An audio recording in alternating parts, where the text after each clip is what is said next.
Hey everybody, I think I haven't done a live feed on this my personal Facebook page in a long time.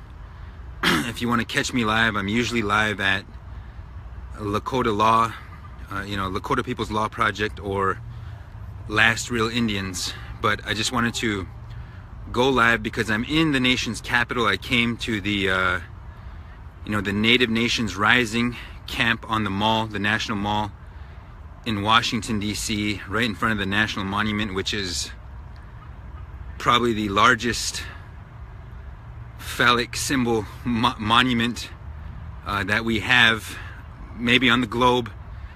But it's got teepees. I'm kind of offset from them. I'm in front of the Organization of American States, and I just wanted to provide a quick update on a few things since I last went live on Lakota Law. And we'll be going live tomorrow during the march from Lakota People's Law Project and possibly from Last Real Indians. But since I last went live, the judge in the federal case, Judge Boasberg, has ruled against the Cheyenne River's motion for a preliminary injunction to stop the drilling of the pipeline, the further drilling, and the flowage of oil. He ruled against them based on this doctrine called latches, which means that something that they filed was untimely, that we took too long to file it, or whatever the case may be. But I didn't personally have a lot of faith in those, the Standing Rock case and the Cheyenne River case, just because of the legal theories involved, not anything against, the tribe or their attorneys. They're fully well capable, but sometimes you got to stretch for legal arguments to make. And the appeal process is still there, but that's going to be a tough one. The Oglala Lakota Nation, the Pine Ridge Indian Reservation, as it's known in America and in the world, they've got a claim based on the inadequacy or the arbitrary and capricious nature of the Trump administration's action to completely do away with the environmental impact statement process, which was started under the Obama administration. And so the tribe is claiming that they can't legally do that. Like, that's what that process was designed to do, was to provide a legal vetting process for projects that could have potentially, detrimental or disastrous impacts on the environment. And that's kind of a very quick legal update. There are treaty leaders, there are people who are thinking how to take this fight to an international level, which I think is prudent. I think that needs to happen. I happened to meet a couple of those leaders as we were walking by the OAS, the Organization of American States. But it's also, something that I need to highlight is the fact that there was a memo unearthed that Energy Transfer Partners, which is constructing the Dakota Access Pipeline, they were drafted, tasked with writing a memo to the Army Corps of Engineers explaining why moving the pipeline from Bismarck, North Dakota to the Standing Rock Reservation, right near the 1889 border or boundary, why that was acceptable. And it's crazy. I haven't read the full report, but you should definitely read it. It's out there on lakotalaw.org and on our Facebook page. But there's two things to highlight from that, and one is that Energy Transfer first of all, a federal agency asking the very corporation, a private corporation that is trying to build this pipeline, to write a memo on how moving the pipeline from Bismarck to Standing Rock is acceptable, because it would in fact impact less non-white populations and poverty-stricken populations in Bismarck, as opposed to Standing Rock, which seems, it's completely counterintuitive, because Bismarck is fairly affluent. According to the numbers, it's 90% or 96% Caucasian, but somehow Energy Transfer Partners convinced the Army Corps of Engineers that the pipeline being north of Bismarck would impact more quote-unquote minorities and more low-income people than if it were to be placed near Standing Rock. Now, and they are being accused of, and rightfully so, I think, of gerrymandering a pipeline. And how they did that, if you look at the metrics, the calculus or the analysis, is at the site of the crossing, they take a half-a-mile radius and they count the number of households, the number of people living there, and decide whether or not that would be an acceptable risk to that population or to that potential crossing area. Well, where they sited the pipeline is literally 1/20th of a mile. What is that, 4% of a mile maybe? I don't know, somebody do some math out there, but 1/20th of a mile. If they would have moved the pipeline 1/20th of a mile south of where they are now forcing it through military might, then they would have been able to include in their calculus, in their analysis, the entire population of Cannonball and the Standing Rock Nation, the Standing Rock Reservation. So they gerrymandered this pipeline by deliberately placing it 1/20th of a mile north of where they would have had to include that population in their analysis. And so it's completely unacceptable and grotesque that this is happening, that this has happened in that manner.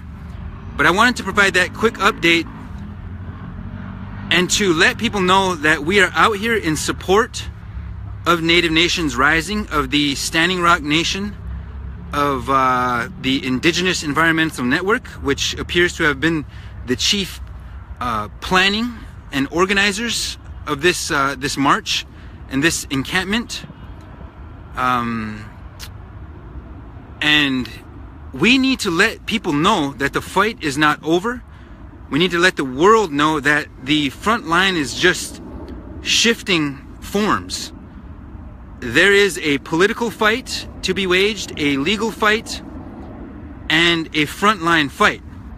It's always been my position that the legal and political fights don't really exist, or at least have the magnitude or the gravitas that we need them to have in order to really bring real pressure to bear on the world, or on America, or on the policymakers that are ignoring us and making decisions that impact us detrimentally and really are forcing us to bear risks at Standing Rock and Cheyenne River that the city of Bismarck was not made to bear and will not be made to bear.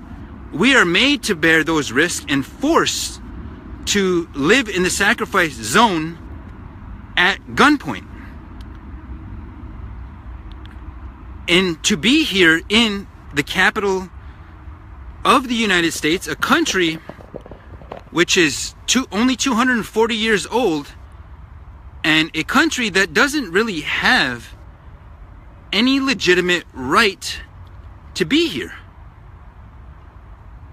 It doesn't have any spiritual, religious, legal, or moral authority to even exist, except that which is derived from its international interactions with the original civilizing nations of this hemisphere, and that's us. That's Native nations. And so we've really got to think about that as we move into the 21st century, according to the Gregorian calendar. But we really need to think about our place as Native nations.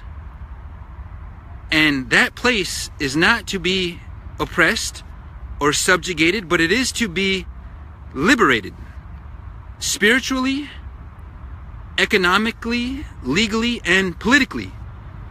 And that's what's possible for us right now. But we've just got to stop getting in our own way. But I wanted to provide this quick update because it's beautiful to have Native nations in force here in the nation's capital, and thousands are going to join the march tomorrow, which starts at 10 a.m. but people will be gathering at the Army Corps of Engineers as early as, I would assume, 8 a.m. and then at noon the march ends at Lafayette Square, where there's awesome speakers, awesome entertainers, and I'm happy to come and to support that. And we need to figure out how to make this movement gain a foothold. It's always had roots for the past 500 years. And it gained strength in the 70s with an armed struggle. That's when our people first birthed the idea of going to the international arena. After the armed struggle in 1974, our indigenous nations gathered somehow on Standing Rock at Wakpala, one of our communities, and sent a delegation to Geneva, including Frank Foolscrow, including Francis He Crow. I'm not sure if Louis Redshirt, Louis Badwoon, and Matthew King had gone. Russell Means went. Virgil Killstraight went. Oren Lyons, many of our people, some of them who are still with us. But they went because our original nations have this right to determine our destiny and to be free from oppression. That's all we're ever seeking, is to be treated the way that the Creator intended us to be treated. But I want to thank everybody who's tuned in. I want to give you a heads up before I sign out that if you log on to Lakota People's Law Project, our Facebook page tomorrow, I intend to go live from there at some point during the march. I've got a few interviews to do that I've told them that I would do. But I don't. I don't try not to go live all the time. I try to have something to say before I go live, because I get tired of hearing myself talk after about 12 minutes is what it usually is in all of my travels and all of my talks and my speeches and whatnot. I try to be cogent and exercise some what's the fancy brevity. Try to use brevity. And so anyway, thank you all from the bottom of my heart for your compassion, for your generosity. I'm still facing felony charges in North Dakota. I know that they are trying to send me back to prison. I'm under fire all the time, but I've lived my life in this fire the past 4 years. And I only pray that the fire tempers me, tempers those who are meant to face it, and that fire rebuilds those in a good way, in the image and in the compassion of the Creator. And so with that, I want to thank you, and I'll talk to you again tomorrow.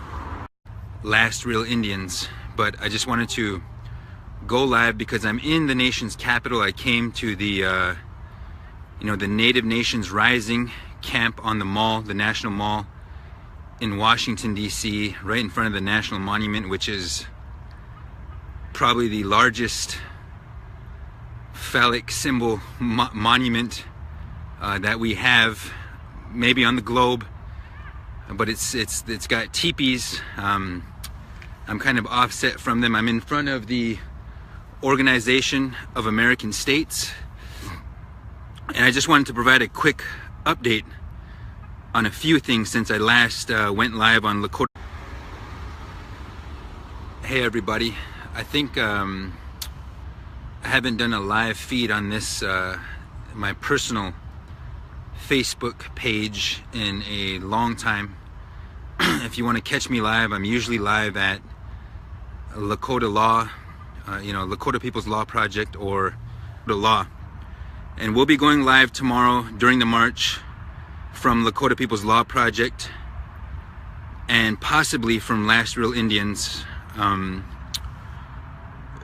But since I last went live, the judge in the federal case, Judge Boasberg, has ruled against the Cheyenne River's motion for a preliminary injunction to stop the drilling of the pipeline, the further drilling, and the flowage of oil.